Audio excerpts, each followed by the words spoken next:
গভীর রাতে বন্ধুর স্ত্রীর সঙ্গে অনৈতিক কাজে লিপ্ত থাকা অবস্থায় তাদের আটক করে স্থানীয়রা। পরে ওই রাতেই দুজনকে গাছের সঙ্গে বেঁধে জুতার মালা পরিয়ে মাথার চুল কেটে বিয়ে দেয়া সহ নির্যাতন করার অভিযোগ উঠেছে। চাঞ্চল্যকর এই ঘটনাটি ঘটেছে চুয়াডাঙ্গার সদর উপজেলার কুন্দিপুর গ্রামে। স্থানীয়রা জানান, বন্ধুত্বের সুযোগ নিয়ে আরিফের বাড়িতে অবাধে যাতায়াত ছিল স্বপনের। এক পর্যায়ে গোপনে আরিফের স্ত্রীর সঙ্গে পরকীয়া সম্পর্ক গড়ে তোলে স্বপন।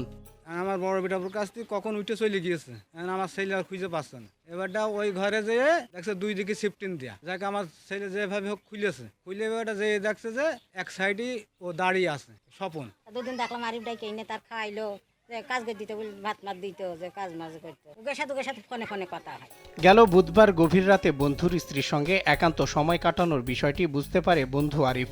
পরে কয়েকজনকে ডেকে তাদের হাতে নাতে ধরে।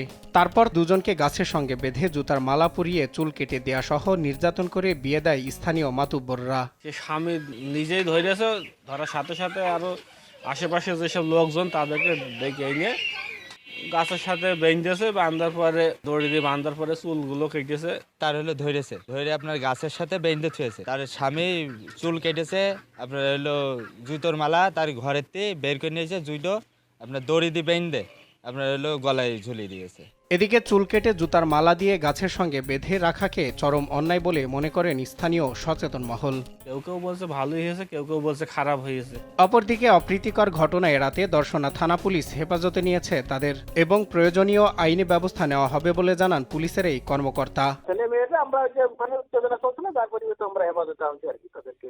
ওটা একটা অভিযোগ আমরা পাইছি, অভিযোগ বলতে আমরা জানতে পারছি আর কি। ওখানে ওই যেটা তদন্ত সাপেক্ষে আইনগত ব্যবস্থা নেওয়া হবে আর কি।